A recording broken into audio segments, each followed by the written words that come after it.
Alright guys, here we go. Q&A part 2, or round 2 rather. Alright, let's start with the first question. All these questions are coming from Twitter. Alright. Carmela_Dib. Let's see. Have I experienced any connections with Jesus, or am I just a Christian by name? Well, I definitely have had multiple experiences being very close with Jesus and talking to God, living that lifestyle.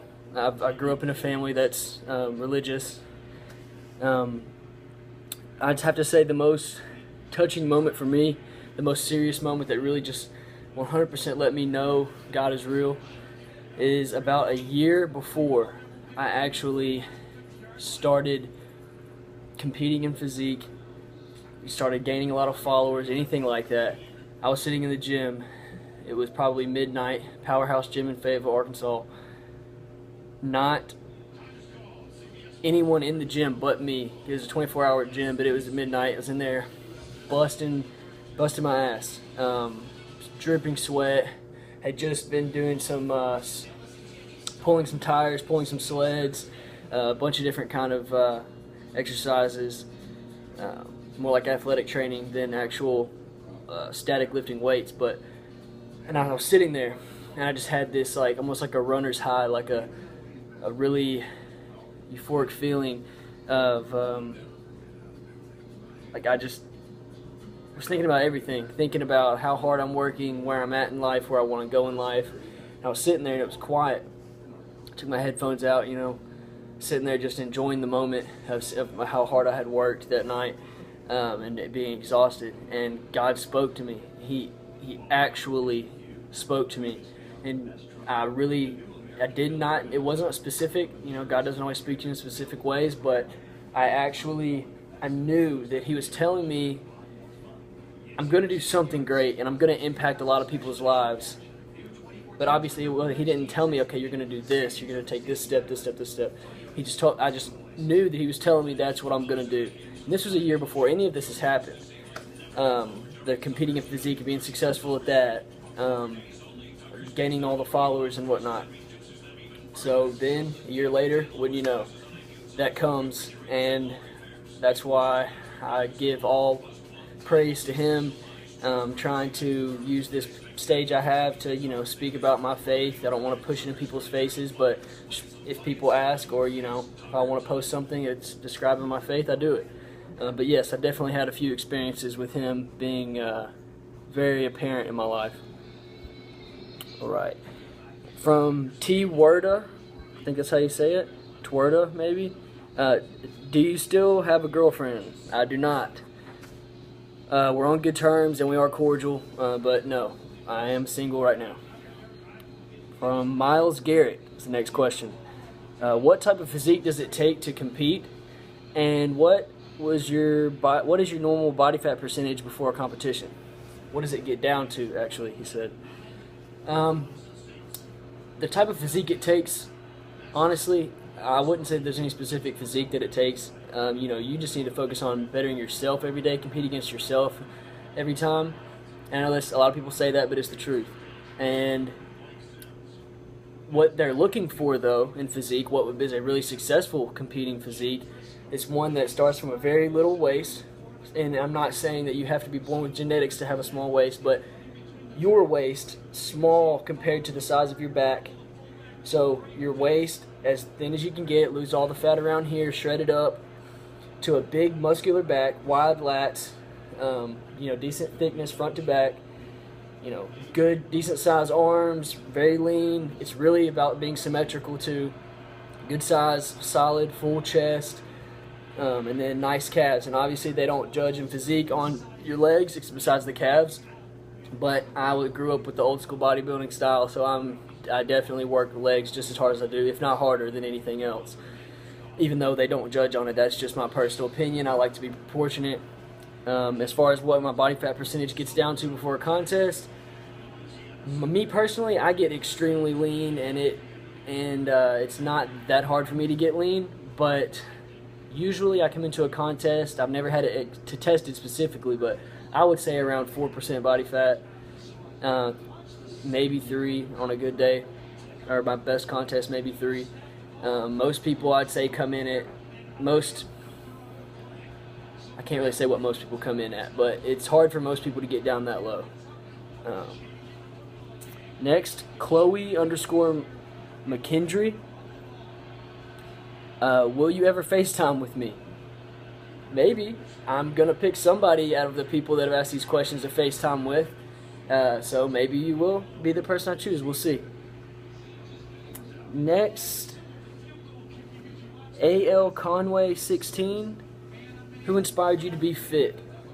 Well, originally, you could say it comes from just competing in sports and my grandfather and my father playing every sport pretty much, especially football from our dad, especially basketball from my grandpa.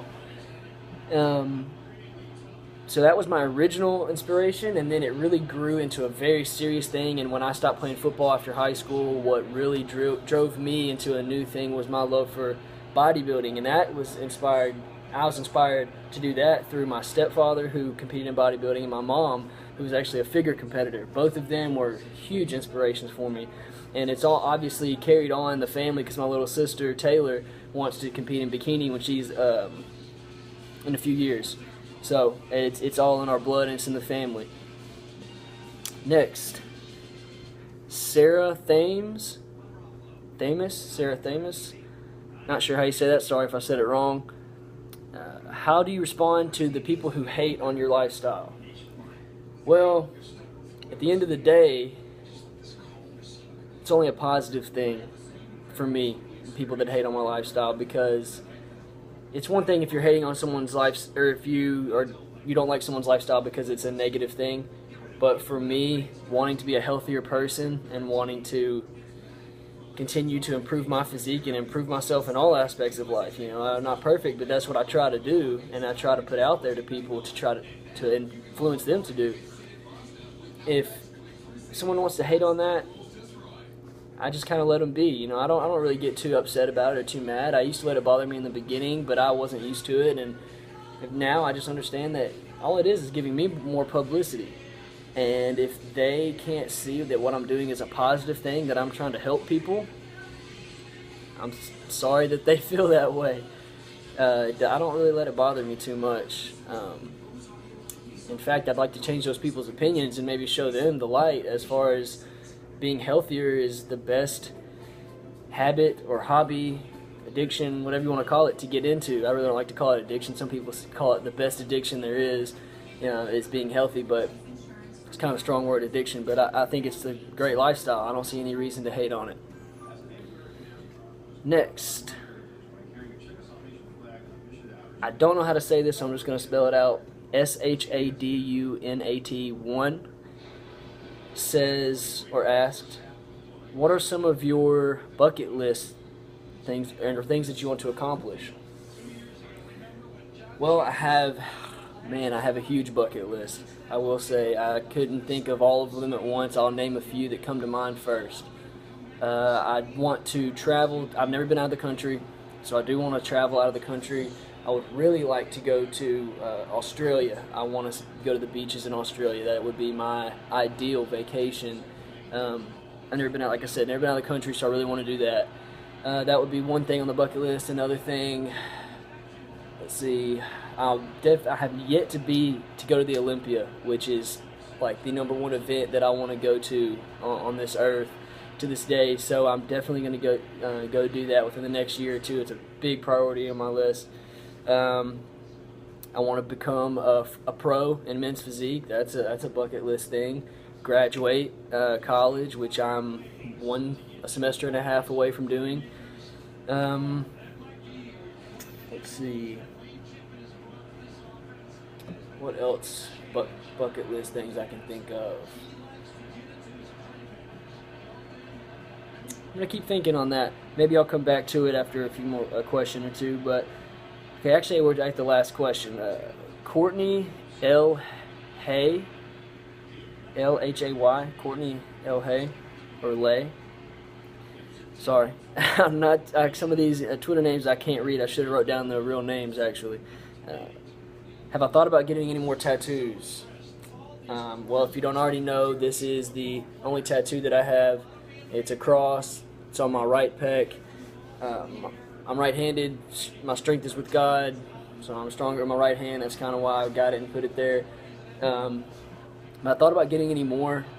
I have. I think anyone who's gotten a tattoo thought about getting more probably, but I haven't. I really have to know what I want before I just go get a tattoo. It took me a few years to choose this and choose the design and where I wanted it, and so it'll probably be a while before I get another one, unless something just pops up that I'm just really super excited about. Sorry, I keep looking over here. The Alabama LSU game was on, and I'm a big football fan, but trying to stay attentive to you guys. So yeah, I have thought about it. If there was another place I might get one. I was thinking about on the inside of my arm right here. Don't know what I would get. I mean, it's really kind of a low priority on my list. So that is all the questions for this Q&A. So shout out to the sponsor, NutriKey, repping the self-made tank. Cut this up. NutriKey's been a great sponsor for me. Got all my supplements back here, you can see. Didn't even set that up. Just happens to be in the video. Look at it. So yeah, shout out to NutriKey. Shout out to everyone that follows me. Thank you for supporting me in my journey to be fitter and live a healthy lifestyle. Wish all of you the best. Chrome out.